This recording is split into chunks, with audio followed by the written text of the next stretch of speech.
white, then gray, then nothing at all. Helena's legs gave out somewhere between the equipment shed and the barracks. She didn't remember falling. One moment she was walking shoulders hunched against wind that screamed across the Wisconsin compound. The next she was face down in snow so deep it swallowed her arms to the elbows. She tried to push up. Her hands wouldn't respond. The cold had crawled inside her clothes through the thin wool coat she'd worn since 1942, straight down to skin that had stopped registering temperature 10 minutes ago.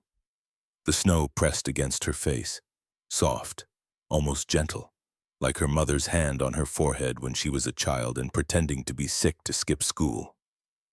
She thought about staying there, just for a moment, just to rest. This is how I die, she thought. Not from bombs, not from bullets, from winter, in America, 6 weeks after I thought the war would end me in France. Then the world went dark, 6 weeks earlier, December 2nd, 1944, Camp McCoy, Wisconsin. The train doors groaned open and winter crashed through the gap like something unleashed. Helena Müller, 23 years old, former Luftwaffe auxiliary, stood in that doorway and understood for the first time what cold could really mean. Berlin had been cold. The basement shelters during air raids had been cold.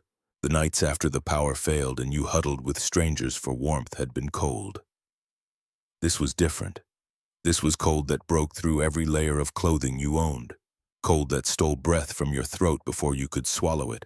Cold that made your eyes water, instantly made your face ache, turned your fingers into useless claws inside gloves so worn you could see daylight through the fabric. Snow whipped through the open doorway, thick, blinding. The kind of whiteout Helena had only seen in newsreels about Arctic expeditions. Back home, Berlin's winters had been gray and wet and miserable. But there were limits. Buildings blocked wind. Underground stations offered refuge. You could survive if you were clever. America. Helena learned in a single breath did not believe in limits. She stood there, one hand gripping the canvas bag that contained everything she owned.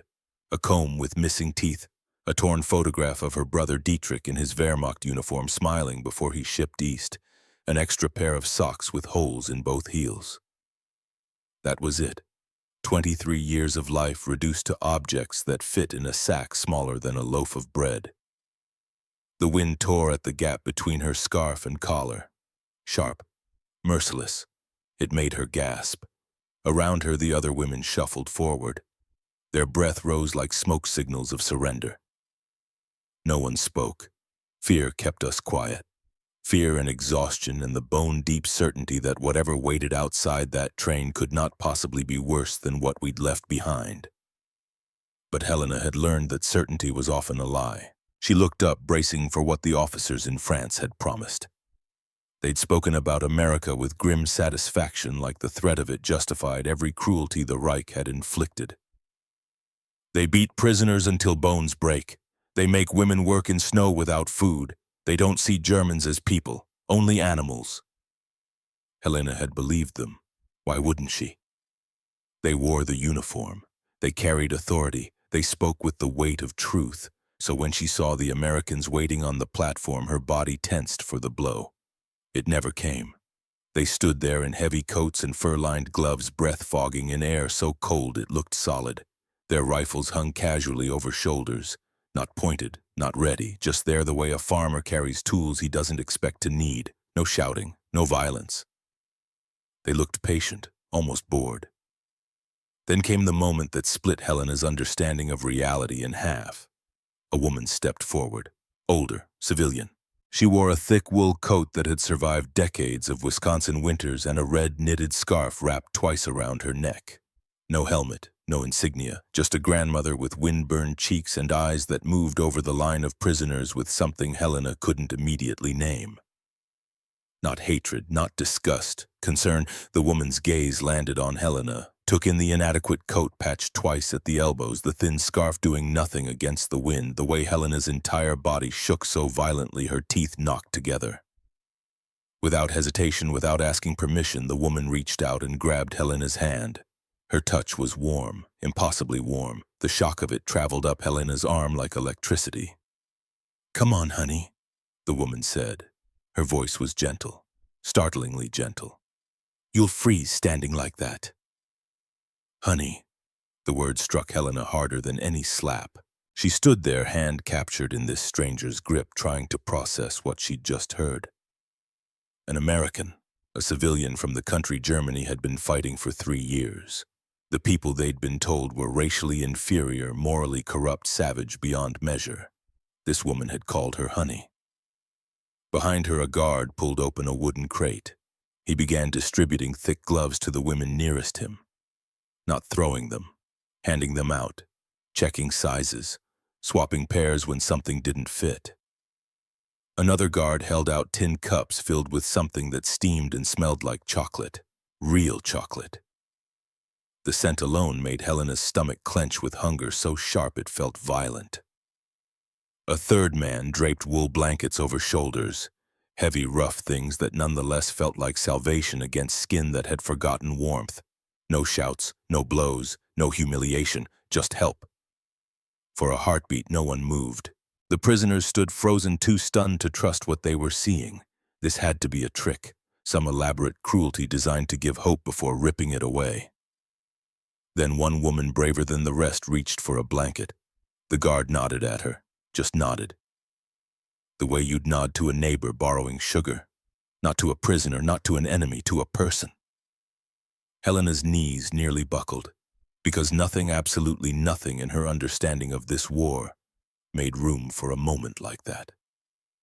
The woman in the red scarf, Edith, something tugged Helena's hand again, guided her toward a truck where warmth radiated from a coal stove mounted in the bed.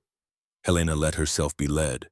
What else could she do? As she climbed into the truck, she noticed one guard standing apart from the others. Young, maybe 24. He held something in his hand, kept it close to his chest. A photograph, it looked like, but he kept it face down, hidden. His eyes were distant, sad in a way that had nothing to do with the cold. Helena filed the image away without knowing why it mattered. Someone handed her a tin cup. The steam rising from it carried sweetness. She lifted it slowly, afraid to taste, afraid it wouldn't be real. The liquid touched her lips, warm, rich. Chocolate mixed with milk and something spiced, cinnamon maybe. It was the best thing Helena had tasted in her entire life. She lowered the cup quickly before anyone could see her eyes filling. Not from cold this time, from something else, something dangerous that felt like hope beginning to crack through ice. Around her, women whispered in German. "Did you see they didn't hit us?" "That woman called me dear. The chocolate is real. What kind of trap is this?" Helena said nothing, just wrapped both hands around the cup and felt warmth seep into frozen fingers. The truck's engine coughed to life, began rolling forward. In the distance, smoke rose from chimneys. Buildings with heat, barracks where they'd sleep, where they'd wait to learn what came next. Helena looked back once at the train platform. The guards were still there, organizing the next group of arrivals. No violence, no cruelty, just men doing a job with tired efficiency. She turned away and stared at her hands wrapped around the cup. This made no sense, none of it. Every warning, every threat, every promise of what capture would mean, all of it was dissolving like sugar in hot water. And that terrified her more than any torture ever could. Because if Germany had lied about this, then what else? The truck rolled through snow-choked roads toward an unknowable future. Helena sipped chocolate and felt it burn all the way down, warming a place inside her chest that had been cold for longer than she could remember. 7 questions formed in her mind, unbidden but insistent. Would the Americans torture us as promised? Why was that grandmother smiling at me? What happens if everything I believed was wrong? Will I survive this winter? What became of my brother fighting in the East? Can I ever be more than the enemy? Is there anything left to go home to? She had no answers, only chocolate and warmth and the bewildering kindness of strangers who should have hated her. They didn't tell you how to survive the death of everything you believed. Helena had grown up in a Germany that was always at war with someone. First, the inflation that destroyed her father's savings and turned their middle-class life into a scramble for bread. Then the political chaos that made streets dangerous and neighbors suspicious. Then the promises. Make Germany great again, restore what was stolen, show the world true strength. She'd been 12 when the speeches started making sense. 14 when she joined the Bund Deutscher Mädel because everyone else was joining and you didn't want to be left out. 16 when she started believing the things they said about enemies and destiny and the natural order. By 20, belief wasn't even a choice anymore. It was the air you breathed, the foundation under every thought. Americans were weak, racially mixed, morally corrupt. Their country was collapsing under decadence. They would crumble when faced with true warriors. That's what every poster said, every radio broadcast, every teacher and officer and party official, the same message repeated until you couldn't remember what doubt felt like. Helena remembered the night she'd put on her Luftwaffe auxiliary uniform for the first time. Standing in front of a cracked mirror in their Berlin apartment, smoothing the fabric with hands that trembled slightly. Not from fear, from pride, from the certainty that she finally mattered. The symbol on her sleeve had made her part of something larger than herself. She'd believed it would keep her safe. Instead, it had led her here, to a truck bed in Wisconsin, drinking hot chocolate from an enemy who was supposed to hate her. The memory of her mother rose unbidden. October 1944, 2 months before Helena's capture. Their apartment had been cold power out again. The Russian front collapsing, though no one said it out loud. You just knew from the way news got vaguer, casualty lists grew longer. Bombing raids came more frequently. Helena had come home from her shift at the aircraft parts facility to find her mother standing in the kitchen. Just standing, swaying slightly, face gray, not pale, gray like all the color had been leached from her skin of mama. Her mother had turned, smiled. The kind of smile that breaks your heart because it's so obviously a lie. "I'm fine, Liebling. Just tired." She wasn't fine. She was starving. They were all starving. But her mother was dying from it. Helena had watched her unwrap her winter coat, the heavy one that was supposed to last another season. Watched her drape it over Helena's shoulders instead. "You need this more than I do. You're working. You need strength. Mama, no. You'll freeze. I'll be fine. I have the other one." The other coat was threadbare, held together with patches and prayers. But her mother had put it on without complaint. She'd given Helena the last piece of bread in the apartment, insisted she eat it, said it was important to keep strength up. 3 days later, Helena came home to find her mother collapsed on the kitchen floor. Blue fingers, shallow breathing. The doctor said pneumonia, but everyone knew what it really was. Starvation wearing a medical mask so you could pretend it was something else. Her mother died that night. Helena held her hand while the life drained out. The last thing her mother said was, "Be strong, Liebling. Be stronger than this place." Helena hadn't understood what she meant until now. The truck stopped at a gate. Barbed wire stretched in both directions, disappearing into snow. Guard towers rose at intervals, manned but not threatening. The whole camp had a temporary feel like it had been built quickly and would be dismantled just as fast. Processing took an hour. Names recorded, assigned to barracks. Given more blankets, shown where latrines were, told where meals would be served. No one hit them. No one screamed. The guards spoke English. Helena mostly couldn't understand, but their tone was clear enough. Firm, professional, not cruel. One guard, the young one with the hidden photograph, was assigned to their section. He moved down the line, checking that everyone had gloves that fit properly. When he reached Helena, he paused. Her scarf had come loose.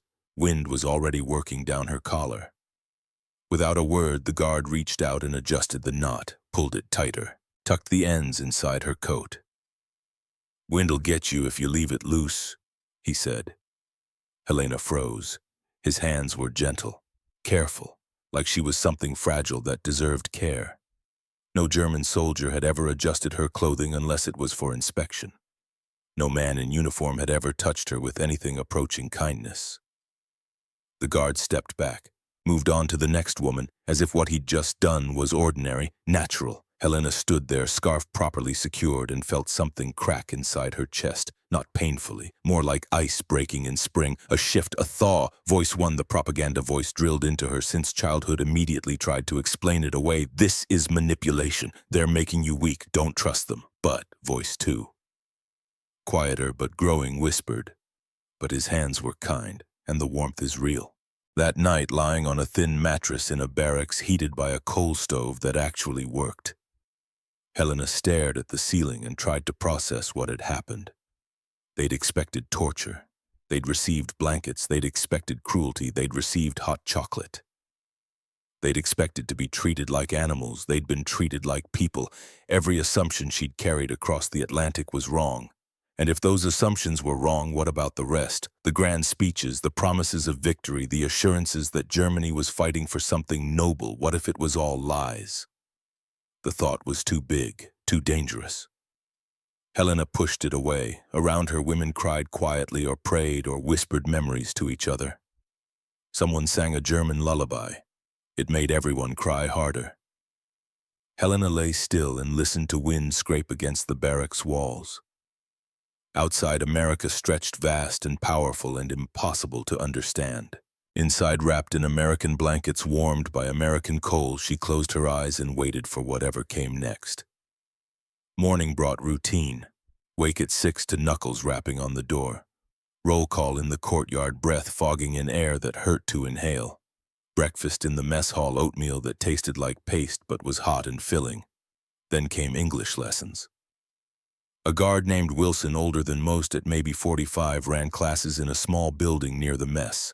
Mismatched chairs, a chalkboard that tilted slightly left, oil lamps that buzzed when wind hit the building. Wilson wrote words in chalk that squeaked and made everyone wince. Snowdrift, he said, tapping the word. The women repeated it. Helena tried to wrap her mouth around the unfamiliar sounds. Snowdrift, Wilson nodded, moved on. Chimney, frostbite. He sketched crude drawings, fingers turning black. The women leaned forward, suddenly attentive. This wasn't just vocabulary, this was survival. You see this, you tell guard. No, wait, tell now. They practiced. I need help, frostbite. Over and over. Helena wrote the words in a small notebook someone had given her. German and English mixing on the same page. 2 languages, 2 worlds, trying to exist together. That afternoon came work assignments. A guard read names from a clipboard. Helena was third, assigned to the Whitmore property. Livestock and general labor. Report 0700. She had no idea what that meant, but she showed up on time. The drive took 20 minutes. South, then west, through fields buried under snow. The landscape looked empty until you noticed the details. Fence posts in neat lines, red barns with white trim, farmhouses with smoke rising from chimneys. The truck turned onto a long driveway. At the end stood a white clapboard house with green shutters. A wraparound porch. Behind it, a massive barn and outbuildings. A man waited near the barn. Tall, white hair under a wool cap. Work coat patched but clean. He leaned on a shovel watching. Helena climbed down. Her boots sank into snow past her ankles. The cold hit sharp and clean, different from city cold. This was open-air cold, sky cold, the kind that reminded you how small you were. The man approached. Up close, he was older than she'd thought, maybe 65. Weathered face, decades of hard work visible in his hands. But his eyes were kind. Morning, he said. Then in careful German, Guten Morgen, I am Silas. Helena, he nodded, gestured toward the barn. Work, come. The guard stayed with the truck. No constant supervision. Just Silas walking, expecting her to follow. She did. Inside the barn, warmth and the smell of hay and animals. Cattle in stalls turning large heads to watch. Their breath made clouds. First, Silas said, pointing to hay. Feed, he demonstrated. Pitchfork into hay. Lift, carry to trough. Dump, repeat. Helena took the pitchfork, wood smooth from years of use. She copied his movements. Her shoulders protested immediately, but she kept going. After feeding came mucking, less pleasant, scraping soiled straw, loading wheelbarrows, hauling to a compost heap that steamed in cold air. They worked mostly in silence, Silas occasionally offering a word. Good, careful, slow. Around mid-morning, a woman emerged from the house, older like Silas, round, kind face. She wore a heavy coat over an apron. She carried a tray, 2 tin cups steaming. Coffee, she said to Helena, then to Silas in rapid English. Silas took both cups, handed one to Helena. The woman stood there looking at Helena with an expression Helena couldn't read. Not hostile, not suspicious, something else. Then she turned toward the house, paused at the door. Helena saw her wipe her eyes quickly before going inside. My wife, Silas said. Vera. Helena nodded, sipped coffee, hot and bitter and real. She wanted to ask why Vera had been crying, but she didn't have the words. Work continued. By noon, Helena's arms shook, Silas noticed. Enough. Eat. A workroom attached to the barn, table chairs, kerosene heater making the space almost warm. Vera had left food, thick sandwiches, an apple, cookies smelling like cinnamon. More food than Helena had seen in one meal in months. Eat, Silas repeated. Helena ate, slowly at first, then faster as her body realized food was real. The bread was soft, cheese sharp, meat salty and rich. She finished everything, felt sick from sudden fullness. Silas watched with kind, tired eyes, wrapped the cookies in cloth, handed them to her. For later. After lunch, wood splitting. Silas showed her how. Position the log, lift the axe from the shoulders, not the arms, let weight fall. Helena tried, failed. The blade bounced off, jarring her wrists. Silas stepped closer, adjusted her grip gently. From shoulders, let weight fall. She tried again. Better. The log split through, not cleanly. Good. They spent an hour splitting wood. Helena's hands blistered even through gloves. But there was satisfaction in the work, something real and tangible. As light faded, Silas called it done. Walking back, Helena noticed a small sapling planted near the barn, barely more than a stick wrapped in burlap against cold. Fresh dirt showed recent planting. What is that? Silas looked at the tree. Something shifted in his expression. Grief, maybe, or memory. Oak, he said quietly, for remembering. Remembering what? But he didn't answer, just kept walking. Days blurred. Work at the farm, English lessons, meals. The voices in Helena's head grew louder. Voice 1. This is a trick. Don't forget who you are. Don't forget who they are. Voice 2. But they're kind. They feed us. What if everything you were told was wrong? The voices argued constantly. Helena tried to ignore both. But then came the day in December, 3 weeks into camp, when everything started shifting faster. Helena was crossing the yard between buildings. Wind screamed. Her scarf came loose, flapping. The young guard Caleb she'd learned his name was saw her struggling. Called out something she didn't understand. When she didn't respond, he jogged over. Hold still. His hands reached for her scarf. Helena flinched, but he wasn't grabbing roughly, just carefully retying the knot, tucking loose ends inside her collar. Wind'll get you if you leave it loose. His face was close. Helena could see freckles across his nose, gray-blue eyes. He looked tired, sad. He finished, stepped back.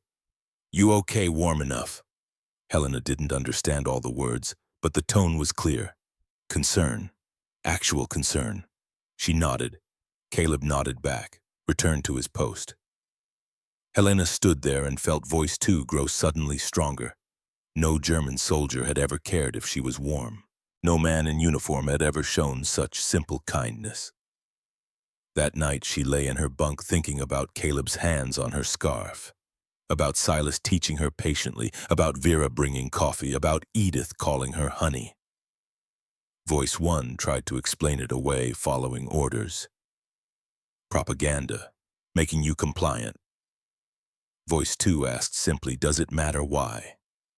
If the kindness is real. Helena didn't have an answer, but she knew the crack in her chest was widening, knew that every act of kindness was breaking down walls she'd spent her whole life building, and she was terrified of what would happen when those walls finally fell. The next morning at roll call, a guard approached with a canvas bag full of envelopes. Red Cross markings. He called names in accented German. When he reached Helena, he stopped. Müller, Helena Müller. Yes. He handed her a cream-colored envelope, thicker than normal, something inside, a photograph maybe. From Geneva, he said, then in broken German, do not open, wait Christmas Eve, yes. Helena took it with numb fingers, stared at the unfamiliar handwriting. Christmas Eve, the guard repeated. Made an opening gesture, shook his head firmly. Wait. Helena nodded. The guard moved on. Helena stood holding the envelope, feeling its weight. What was inside? News from home. Her brother, her family, she couldn't know. Not until Christmas Eve, still weeks away. Helena slipped it inside her coat next to Dietrich's photograph, felt it press against her ribs with every breath. That night, lying in her bunk, she touched the envelope through her shirt. Outside wind howled, inside warmth. 3 weeks until Christmas. 3 weeks to survive in a place where enemies gave you blankets and called you honey and made you question every truth you'd ever known. She pulled Edith's wool gloves from under her pillow. The old woman had pressed them into her hand on the platform. Keep these safe. Helena had kept them, hidden them. They were perfect, warm, made with care. They felt like hope in tangible form. If the cold killed her before Christmas, at least she'd die warm. At least she'd die knowing that somewhere in this vast country people looked at the enemy and saw someone worth saving. It didn't erase the lies, didn't bring back her mother, didn't answer why any of this had happened. But it was something. Helena held the gloves against her chest and closed her eyes. Outside, Wisconsin winter howled. Inside, wrapped in American blankets, warmed by American coal, fed by American food, Helena Müller waited for whatever came next. And for the first time since her mother died, she felt the smallest, most fragile thread of something that might eventually become hope. The days took on a rhythm that made survival possible. Wake at 6 when Knuckles rapped the barracks door. Roll call in the courtyard, breath fogging in air cold enough to freeze eyelashes. Breakfast in the mess hall, oatmeal that tasted like nothing but filled the hollow space inside. Then work. Helena learned that work kept you warm, kept your mind from the dangerous questions that came at night when darkness made everything worse. Questions like, what are we doing here? How long will this last? What happens when the war ends? She pushed them away, focused on routine instead. After breakfast came English lessons. Guard Wilson's classroom with the tilted chalkboard and buzzing oil lamps. He wrote words they needed to survive. Blanket, frostbite, help, please, thank you. The women repeated them, tongues struggling with unfamiliar shapes. Helena practiced until the words felt almost natural, building a bridge between who she'd been and who she might become. Not because she wanted to, because freezing in place meant dying. At the Whitmore farm, December deepened its grip. Helena fell into the pattern of barn work, feeding cattle, mucking stalls, splitting wood with Silas until her shoulders burned and her hands blistered even through gloves. But there was satisfaction in it, something real, tangible. Unlike the abstract promises of glory that had led her here, this work produced results you could see and touch. One morning, mid-December, after they'd finished feeding, Silas set down his pitchfork and watched Helena work for a long moment. "You're getting stronger," he said in his careful German. Helena paused, looked at her hands. They were rougher now, calloused, the hands of someone who worked instead of someone who waited. "Feels different than factory work," she admitted. "Better or worse?" Helena considered. In Berlin, she'd stood at a conveyor belt attaching rivets to aircraft parts. Same motion for 12 hours, mind numb, body aching. Making weapons that killed people she'd never meet. Here she fed animals, split wood for warmth, created instead of destroyed. different, she said finally. Just different. Silas nodded like he understood more than she'd said. Around them, the barn was warm with animal heat and the smell of hay. Outside, wind rattled the walls but couldn't penetrate. This felt like sanctuary, like the eye of a storm where you could breathe before the chaos returned. Vera appeared with coffee mid-morning. She always did. Helena noticed she always glanced at an empty chair in the kitchen when she came out, always had that same look of sadness before she forced a smile. "Thank you," Helena said in English. The words were getting easier. Vera's smile became real for a moment. "You're welcome, dear." After she left, Helena asked Silas, "Why does she look sad at the chair?" Silas was quiet for so long, Helena thought he wouldn't answer. "Then our son, David, he's overseas." The way he said it made Helena understand. Not just overseas, a prisoner, somewhere in Germany, somewhere behind the lines she'd once believed in. The weight of it settled in her chest. This family feeding her, teaching her, showing her kindness had a son captive in her homeland. And they still treated her like family. Voice one tried to make sense of it. Weakness, foolishness. No German family would do this. Voice two whispered, maybe that's why Germany is losing. The relationship building happened in small moments. Caleb checking Helena's scarf became routine. He'd see it loose, walk over without comment, adjust it with those careful hands. Never making her feel weak for needing help. Just helping. One afternoon in mid-December, Helena was struggling with the axe. The log refused to split.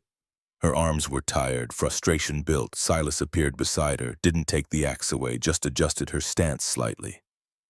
"Feel the weight," he said, "and don't fight it, use it."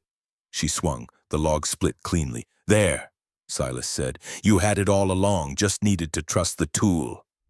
Something about the way he said it made Helena think he wasn't just talking about axes. Another day, Vera brought lemonade to the barn, in December. Helena stared at it. "I know it's strange," Vera said in slow English. Helena could mostly follow. "But my mother always said lemonade in winter reminds you summer's coming. That cold doesn't last forever." She poured glasses for both Helena and Silas. The three of them stood in the barn drinking cold lemonade while snow fell outside. It was absurd, perfect, a moment of defiant joy against the winter. Helena tasted the sourness and thought, "These people are teaching me that kindness doesn't have to make sense to be real." Voice one grew quieter with each passing day. Voice two grew stronger. December 24th arrived faster than expected. Christmas Eve. The camp transformed. Someone had hung wreaths on the barracks doors. A large pine tree appeared in the mess hall, decorated with paper chains and popcorn strings. Even a few wrapped packages underneath from local churches. But Helena only thought about the envelope, the one she'd been told to wait until tonight to open. Work was canceled.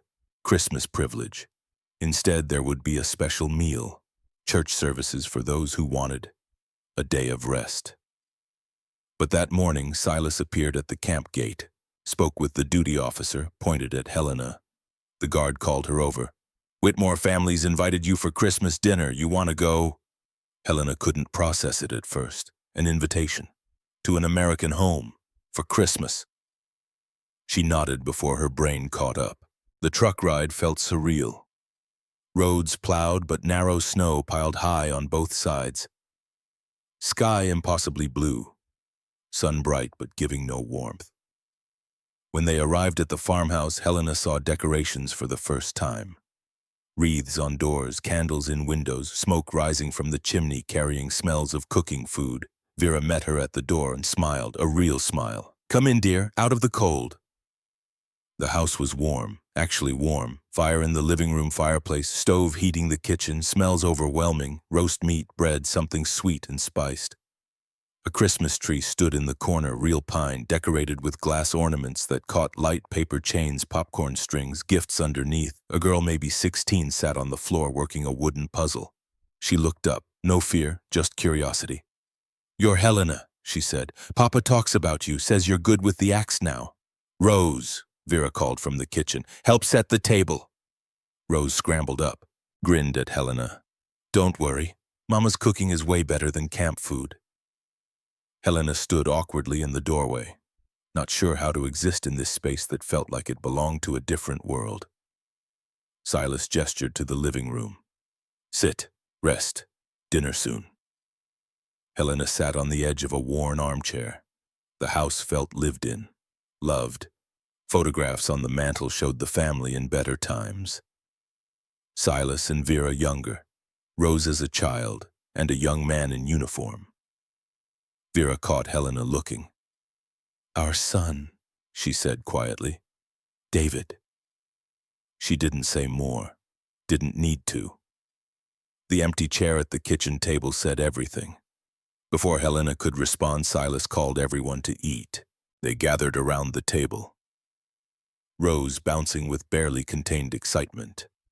Vera moving with the careful grace of someone who'd done this 1,000 times. Silas steady and calm. Helena sat where directed. The plate in front of her was china. Real china. Delicate.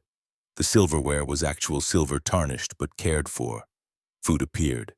Roasted chicken, mashed potatoes, carrots glazed with something sweet.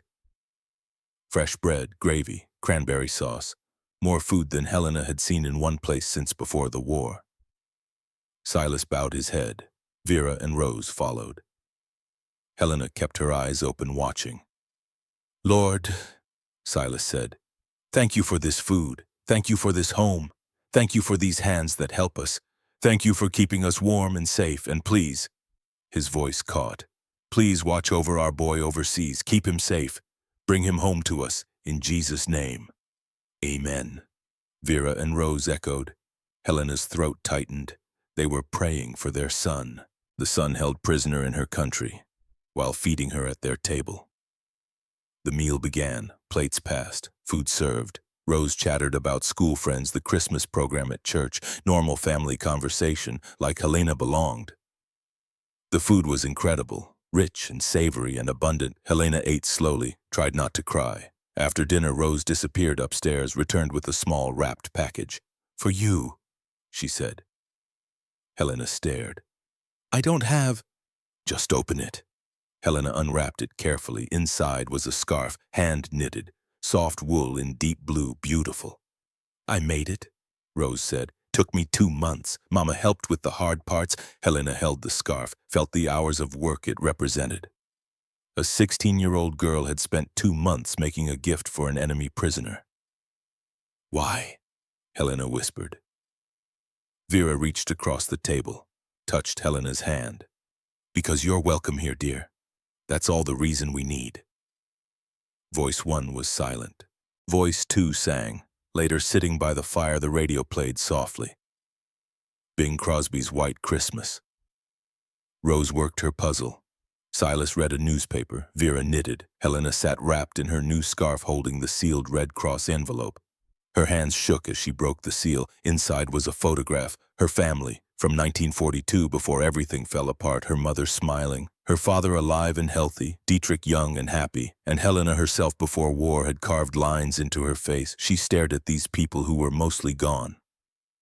Mother dead from starvation, father dead from wounds, Dietrich somewhere on the Eastern Front, no word in months. This photograph was all that remained. Helena clutched it to her chest. Tears fell silently. Vera was there suddenly, arms around Helena's shoulders, not saying anything, just holding her. The radio shifted. A news bulletin cut through the music. "Heavy fighting in the Ardennes forest. American forces surrounded. Casualties mounting in what's being called the Battle of the Bulge. Temperatures below zero, soldiers freezing." The room went silent. Silas turned off the radio. Helena looked at this family, at Vera who brought coffee, at Silas who taught patience, at Rose who made a scarf, at the empty chair for David. They knew American boys were dying, maybe friends of David's, maybe from this town. And yet they still welcomed her, fed her, treated her like family. The impossibility of it shattered something in Helena's understanding of the world. Outside, snow began falling, soft, gentle, Inside, surrounded by enemy kindness, holding a photograph of a family that no longer existed, Helena finally understood what Caleb had meant. You're a person. That's reason enough. Not a German, not a prisoner, not a pawn. A person, deserving dignity simply by existing. Voice 1 disappeared entirely. Voice 2 became the only voice left. Germany had taught her that worth must be earned through loyalty and obedience and sacrifice. America was showing her that worth was given, freely, to everyone, even enemies. The days after Christmas felt different. News about the Battle of the Bulge trickled into camp. 19,000 American dead, boys freezing in Belgian forests. Hitler's last desperate gamble carved in frozen blood. Helena was in the mess hall when she overheard guards talking, their voices low, tight, trying to hold grief inside.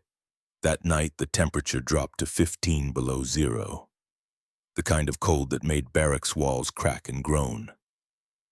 Around midnight, the door opened. Caleb stood there, snow-covered. His face was pale, eyes red. He carried an armload of blankets. He moved down the rows without speaking, placed an extra blanket on each bed. His movements were mechanical, like he was concentrating hard on not breaking. When he reached Helena's bunk, he stopped, looked at her. She could see it in his face, fresh grief, new loss. He draped the blanket across her. Helena sat up, whispered, "Who?" "Cousin," Caleb said, voice rough. "James, we grew up together. He stopped, swallowed. He froze to death in a foxhole outside Bastogne." Helena's chest tightened. Caleb leaned close, close enough only Helena could hear. "Our boys are freezing in Europe too," he whispered. "No one deserves to freeze." He moved on, finished distributing blankets, left. Helena lay back, pulled the extra blanket tight. Outside, wind howled. Inside, she felt something fundamental shift. Germany had taught her strength was domination. Power over others. This young guard grieving his cousin had just shown her different strength entirely. The strength to show mercy when mercy felt impossible. To choose kindness when cruelty would be justified.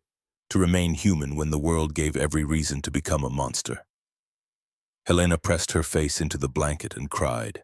Not for herself, for Caleb, for his brother Thomas, for his cousin James, for all the boys dying because old men decided their deaths meant something, and for the enemy who gave her warmth while his own people froze. January crawled forward. Work at the Whitmore farm continued. Helena's hands grew calloused, shoulders strengthened. She learned the satisfaction of physical labor that produced something real. One afternoon late in the month, she and Silas were clearing snow from around the barn. The sky hung low and gray. Silas worked steadily. Helena tried to match his pace, failed. Her breathing came harder. Silas noticed, leaned on his shovel, watched her. "They worked you hard over there?" he asked. Helena paused, nodded. "Different work. Factory, standing all day, not like this." Silas was quiet for a long time. Then he said the words that would reshape everything. "In America," he said slowly, carefully, "dignity isn't earned, it's given." Helena stopped shoveling, stared. "What? You're a person," Silas continued. Voice gentle but firm. "That's enough. You don't have to prove your worth. You don't have to earn respect. You just are. Because you exist." The words didn't make sense. Helena's entire life had been about earning approval, earning safety, earning the right to matter. Her mother had earned nothing, had given everything, had died without dignity. Dietrich had tried to earn glory, had vanished into the Eastern Front. Helena had worn the uniform, followed orders, believed lies, all to earn a place in a Reich that was crumbling. And now this farmer told her none of that mattered, that she deserved dignity simply by being alive. Helena thought about Berlin, about ration lines where weak people were pushed back, about the neighbor who disappeared for making a joke, about the boy beaten for asking questions. No one had called those people dignified. "I don't understand," Helena whispered. Silas smiled sadly. I know. Takes time to unlearn bad teaching. He went back to shoveling. Helena stood there, mind reeling.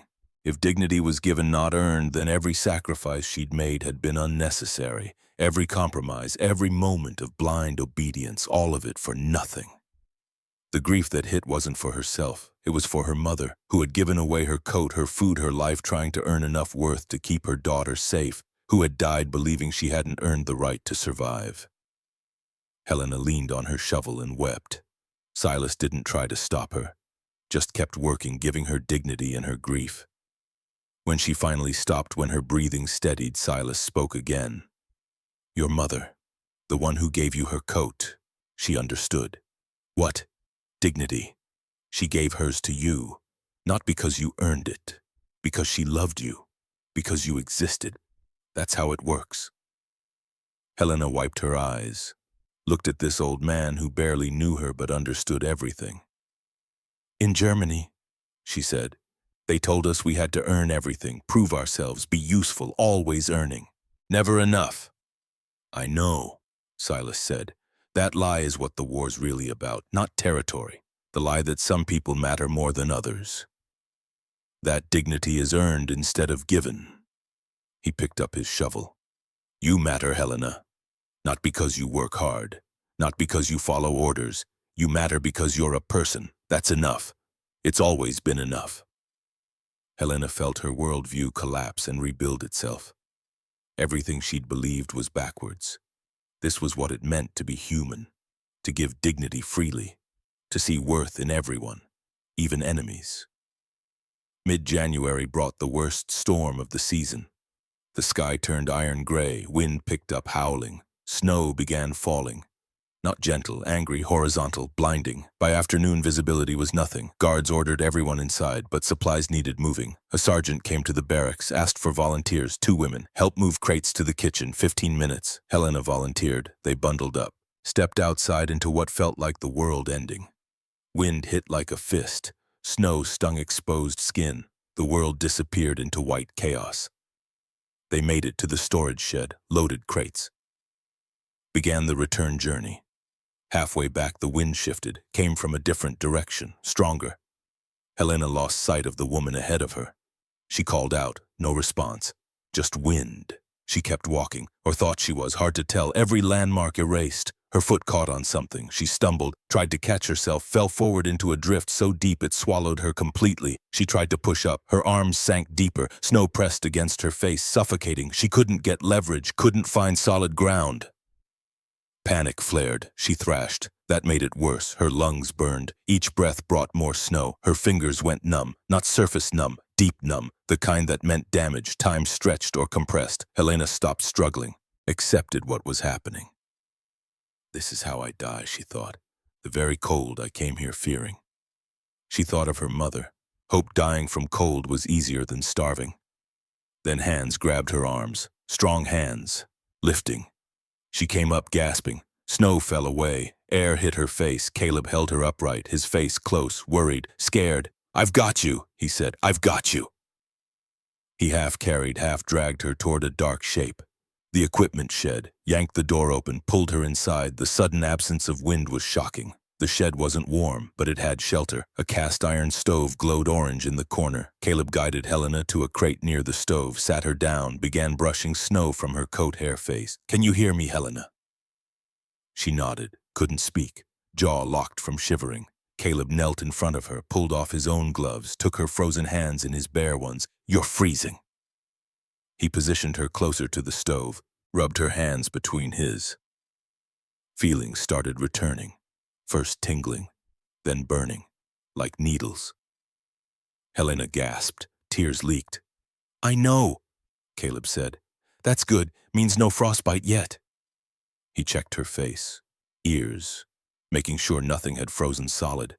Helena watched him work, watched this enemy care for her with tenderness she hadn't felt since her mother died. The question escaped. Why? Caleb looked up. Why what? Why would an enemy save me? He stared at her. Something shifted in his expression. You're a person, he said simply. That's reason enough. The words hit harder than the cold. Helena turned away before he could see her face crumble. They sat in silence. The stove crackled. Outside, the blizzard raged. Caleb kept Helena's hands in his until color returned. Then he reached into his coat, pulled out the photograph he always carried, turned it over, showed her. A young man, maybe 19, face so similar to Caleb's they had to be related. Uniform, serious expression. My brother, Caleb said quietly. Thomas, killed at Normandy, June 6th. He was 19. Helena stared at the boy who would never get older. You lost him, she whispered. To us. Caleb nodded. And you still...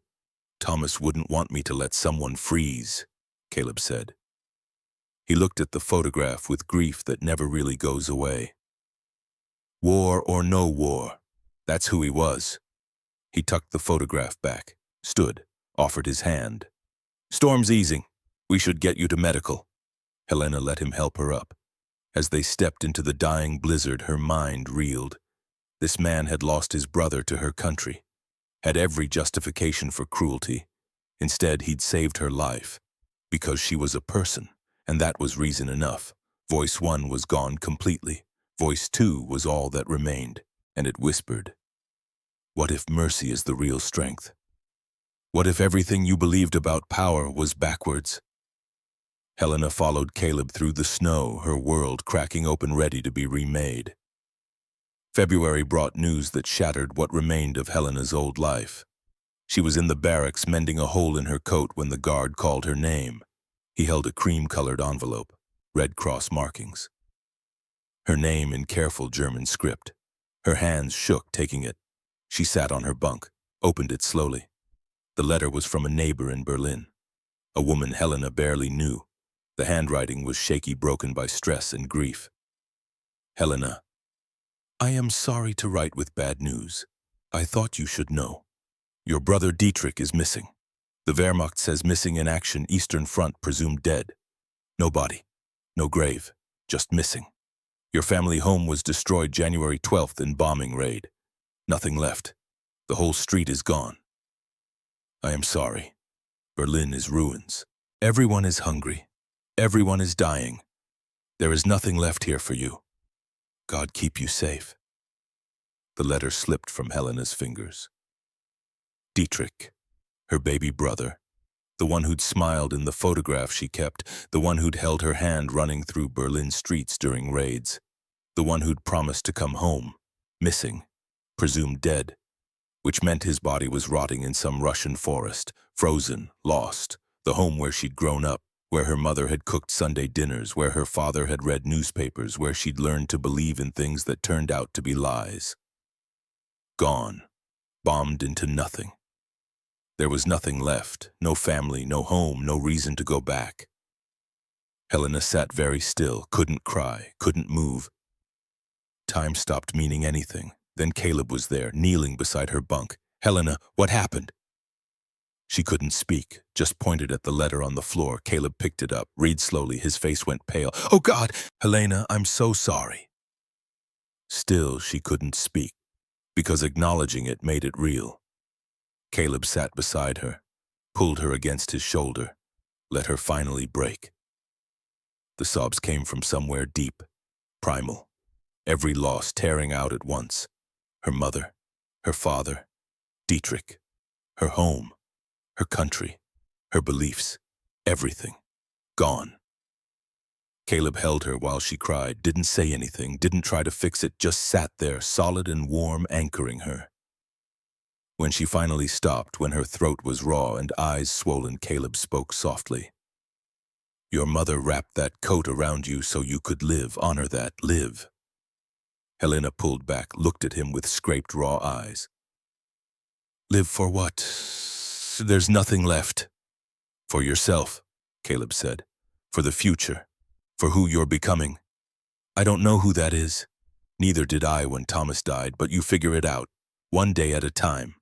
Helena wiped her face, looked at this man who'd lost his brother, his cousin, who had every reason to hate her but instead sat with her grief like it was his own. Why are you kind to me? Caleb smiled sadly. Because someone has to be. Because the world's dark enough. Because Thomas would have wanted me to be. Because it's right. He stood, squeezed her shoulder. You're not alone, Helena. You've got people here. The Whitmores, Edith, me. We're not blood, but we're family if you'll let us be. He left. Helena sat staring at the letter. She had nothing in Germany. But maybe she had something here. Not a country, not a homeland, but people.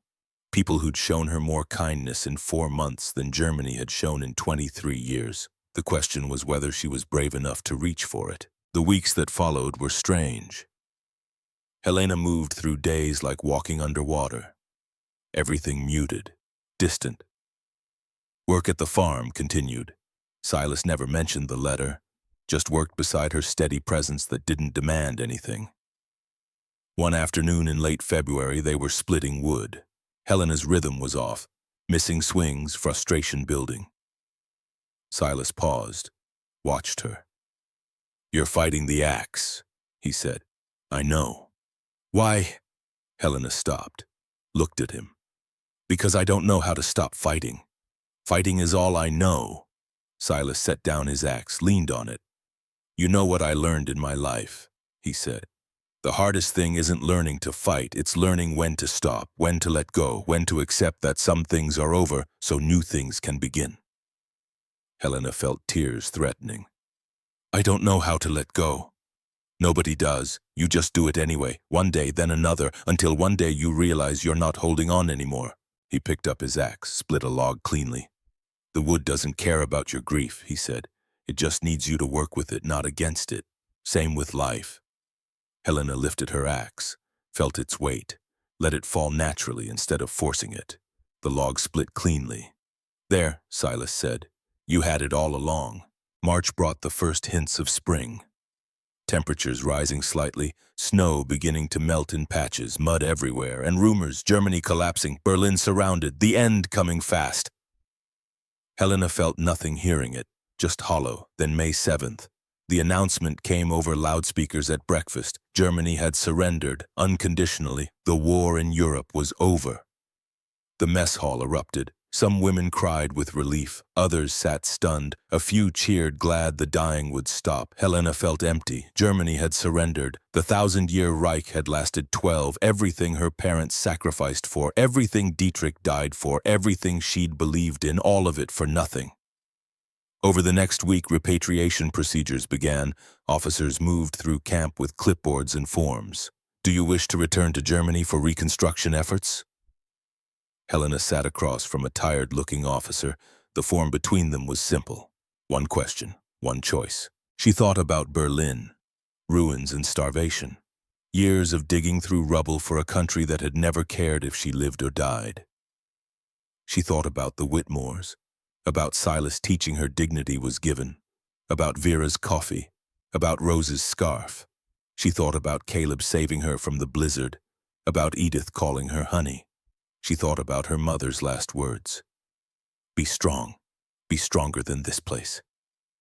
Helena picked up the pen, hand shaking. She checked the box, request to remain in United States. The officer looked up. You understand this requires sponsorship, an American family willing to vouch for you. I understand. Do you have a sponsor? I hope so. That afternoon, Helena borrowed a truck ride to the Whitmore farm. Heart hammering the entire drive. What if they said no? What if their kindness had limits? What if she'd misread everything Silas was in the barn? Looked up when she entered, smiled. Helena, come to work. I need to ask you something. Something in her voice made him set down his tools. Helena pulled out the repatriation form, pointed to the box she'd checked. Silas read slowly. Eyebrows rose. You want to stay in America? If I can, if someone will sponsor.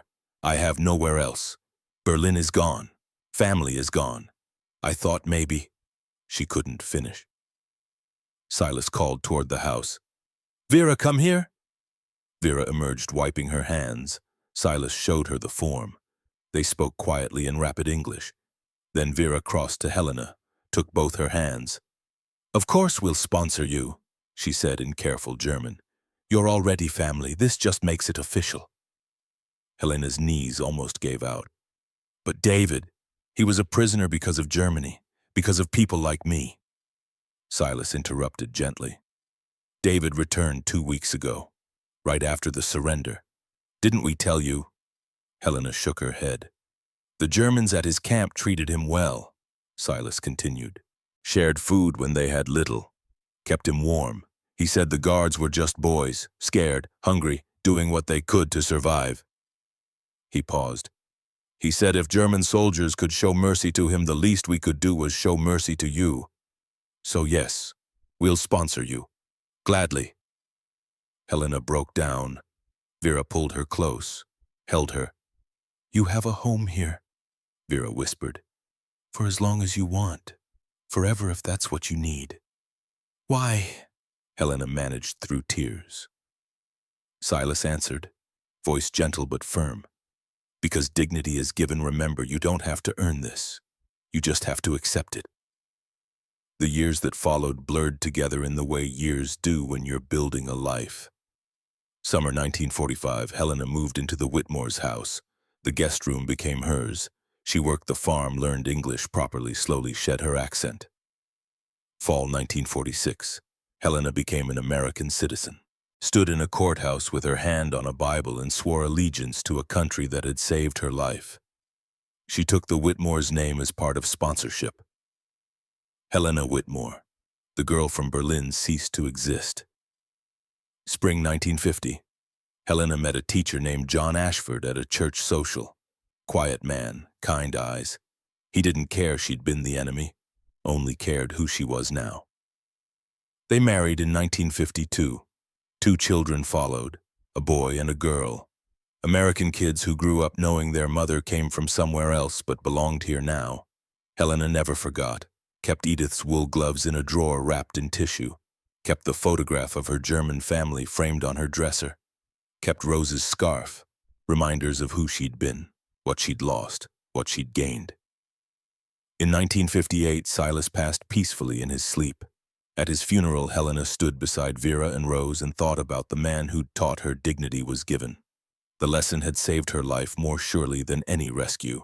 Vera followed 10 years later. Rose married, had children. The farm passed to David, who ran it until age forced him to sell to a young family who promised to care for the oak tree. The oak tree Silas had planted that winter. For remembering, he'd said, it had grown massive over decades, branches spreading wide, roots deep. Helena visited it sometimes, stood under its shade and remembered mercy shown by an enemy who became family. 1975. Helena sat at her typewriter on a winter evening. Children grown, John dozing in his chair, outside Wisconsin, snow falling the way it always had. She'd been writing for months. Her story, the journey from Berlin to Camp McCoy, the transformation, the choice. The final line came suddenly, clear and true. She typed, America did not just save my life. America saved the part of me that was still human. She pulled the page out. Read it. Yes, that was the truth she'd been trying to capture. The memoir was published in 1976. Small press, modest sales. But letters started coming. From other former POWs who'd experienced the same transformation. From children of guards. From veterans who'd seen both sides. The letters kept coming for decades. 2005, Helena was 84. Widow, grandmother, great-grandmother. Body failing but mind sharp. When the invitation came to speak at the Camp McCoy Historical Museum, she almost said no. Too old, too tired, too many memories. But something made her say yes. The camp was gone, barracks torn down, wire removed, in its place a memorial park and museum. Photographs on walls, artifacts in cases, stories preserved. Helena walked slowly through exhibits. Her cane tapped the floor. Around her, young people looked at black and white photos and tried to imagine war. She found herself in front of a display about POW treatment. Statistics about 370,000 Axis prisoners held in America. and there in a glass case was a pair of wool gloves. Helena's heart stopped. She knew those gloves, had worn them, kept them for 60 years, donated them when the museum opened. The placard read, "Wool gloves given to German POW Helena Mueller by American civilian Edith Brennan, December 1944, kept by Mrs. Mueller Ashford for her entire life, donated 2003.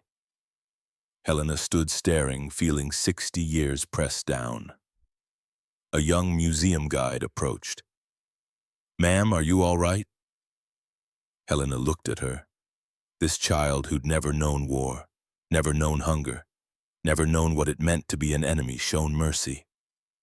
"I was here," Helena said quietly. "Winter of 1944. The guide's eyes widened. "You were a prisoner?" "I was." "Would you share your story? We have a tour group.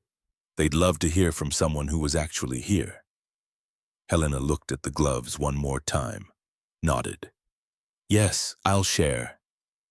The auditorium was small, maybe 40 people, old veterans in wheelchairs, their children and grandchildren, a few historians. Helena stood at the podium, gripped it to keep her hands from shaking.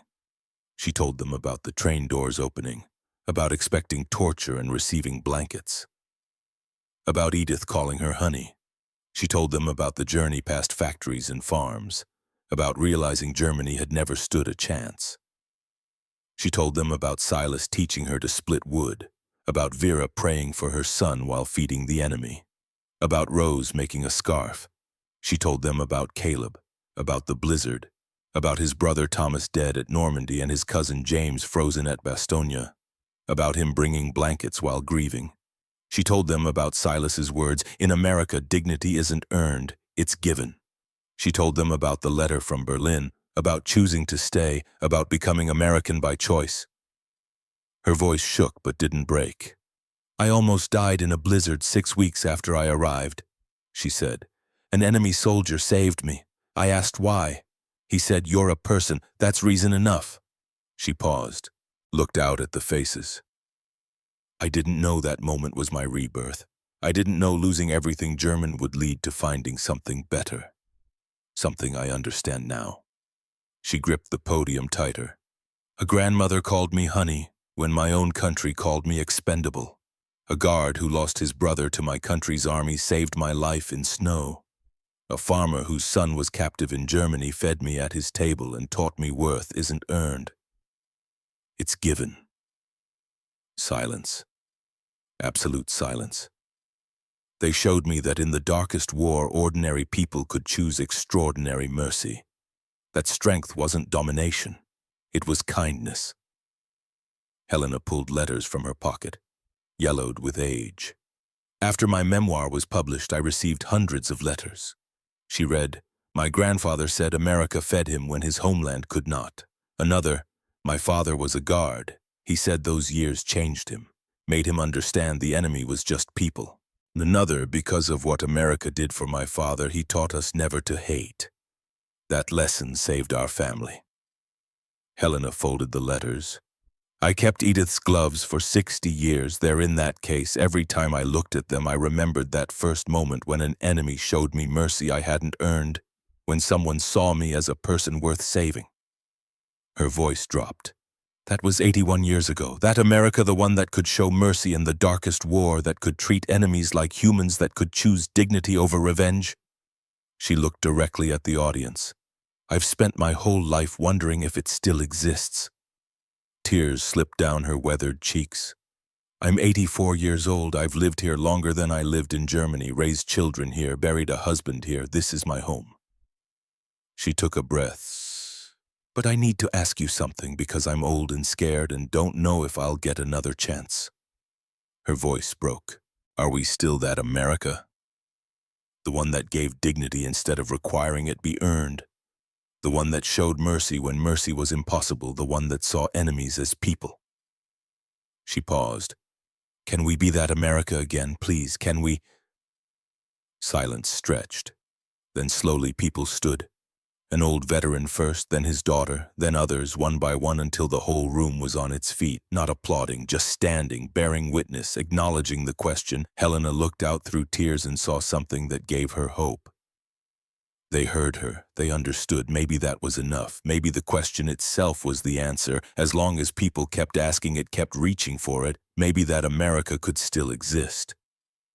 Helena stepped down from the podium. The guide helped her to a chair. People came to shake her hand, to thank her, to cry with her.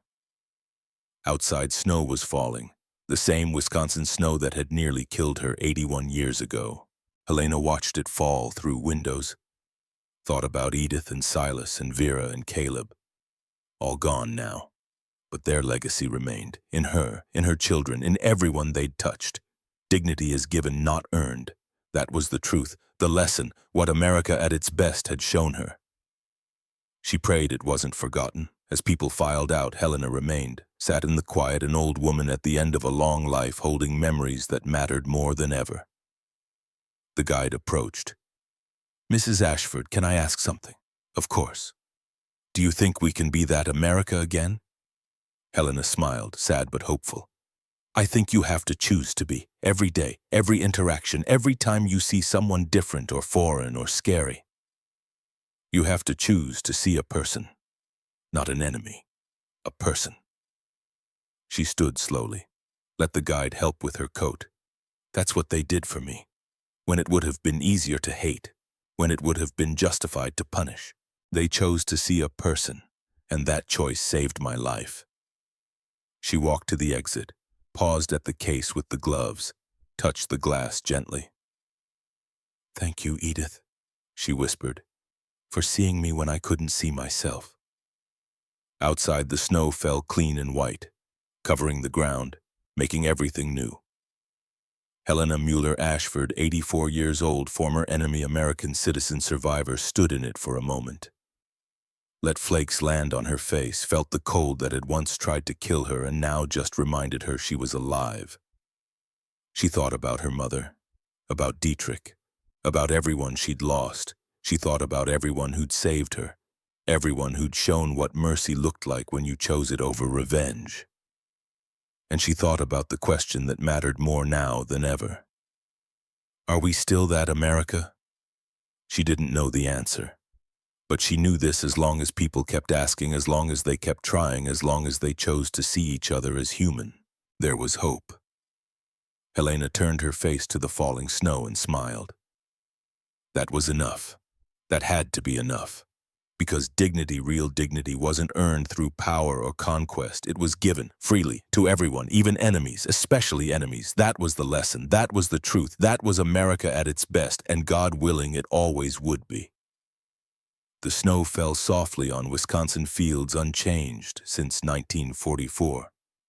On the ground where a camp once stood, on the memorial where stories were preserved, on an old woman who had crossed an ocean and found humanity in the last place she expected. Helena walked to her car, each step careful on the snow.